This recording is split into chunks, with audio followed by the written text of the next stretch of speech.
Vous connaissez sans doute le nom de Federico Faggin.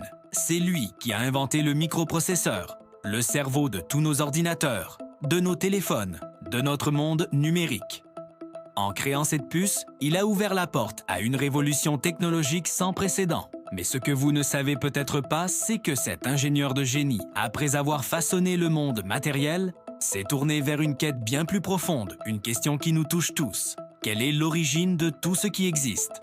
Pendant des années, j'ai consacré ma vie à la logique, au circuit, à la matière. J'ai construit le monde binaire du 0 et du 1. Pourtant, une fois ce travail accompli, une interrogation persistait en moi. Une interrogation qui allait bien au-delà de la physique et de l'ingénierie. Je me suis demandé quelle est la force primordiale, la source de toute chose.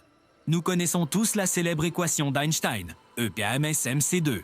Elle nous dit que la matière et l'énergie sont interchangeables, deux facettes d'une même pièce. Mais cela soulève une autre question, encore plus vertigineuse. Comment une seule et même origine peut-elle donner naissance à la matière, cette chose solide que nous pouvons toucher, à l'énergie, cette force invisible qui anime tout, et à la lumière qui nous révèle le monde? Parfois, elles apparaissent séparément, parfois toutes ensemble.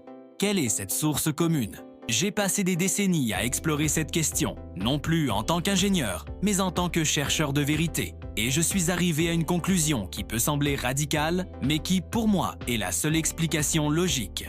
Cette force fondamentale, ce principe premier, ce n'est ni la matière, ni l'énergie, ni la lumière.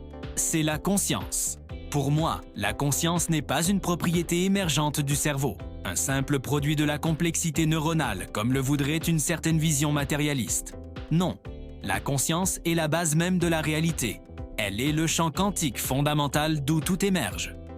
Cette idée ne vient pas nier la science. Au contraire, elle cherche à l'élargir, à la compléter. La physique nous décrit le comment avec une précision extraordinaire, mais elle peine à expliquer le pourquoi. Pourquoi y a-t-il quelque chose plutôt que rien? Pourquoi l'univers a-t-il des lois qui permettent l'existence de la vie et de la conscience elle-même? En postulant que la conscience est à l'origine de tout, nous ne contredisons pas les lois de la physique, nous leur donnons un contexte, un fondement. La matière et l'énergie ne sont pas la cause de la conscience, mais ses manifestations, ses expressions dans le monde physique. Le cerveau ne crée pas la conscience, il agit comme une antenne, un récepteur qui capte et module ce champ de conscience universel pour créer notre expérience subjective individuelle. Pour rendre cette idée plus concrète, imaginez un instant la conscience comme un océan infini et invisible qui englobe tout. Cet océan est la réalité fondamentale. La matière, ce serait comme des vagues solides, presque figées, des tourbillons d'eau denses et lents. L'énergie, elle, serait les courants puissants et invisibles qui parcourent cet océan, le dynamisme pur. Et la lumière, ce serait l'écume scintillante à la surface des vagues, la manifestation la plus éclatante et la plus rapide de cet océan.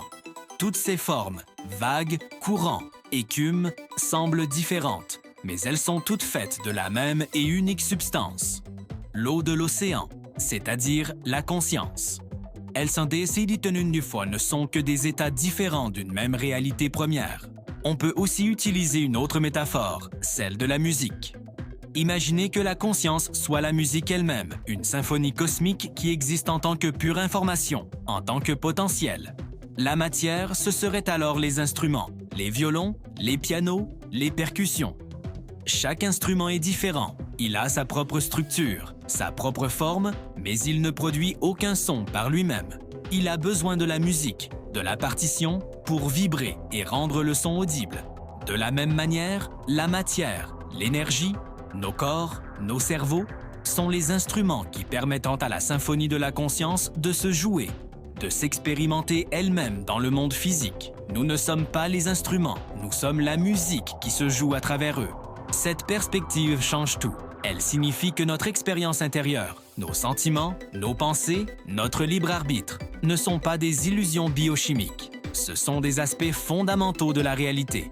Quand vous ressentez de la joie, de l'amour, de la curiosité, vous n'êtes pas simplement en train d'expérimenter une réaction chimique dans votre cerveau. Vous êtes en train de toucher directement à la nature de l'univers.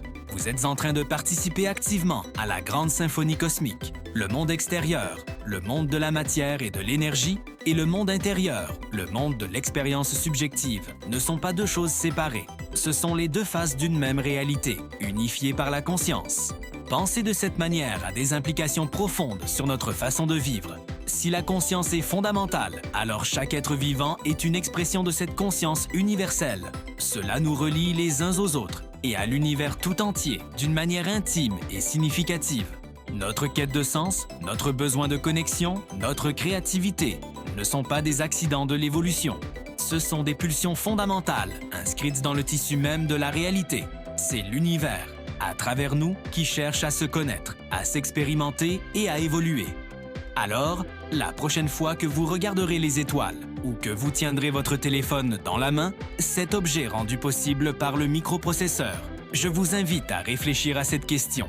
Et si tout cela, la matière inerte des galaxies lointaines et la technologie la plus avancée, n'était qu'une manifestation d'une seule et même chose? Et si la conscience n'était pas quelque chose que nous avons, mais quelque chose que nous sommes, au cœur même de l'univers? Merci de m'avoir écouté. Si cette exploration vous a inspiré, n'hésitez pas à vous abonner pour continuer le voyage avec nous. À très bientôt!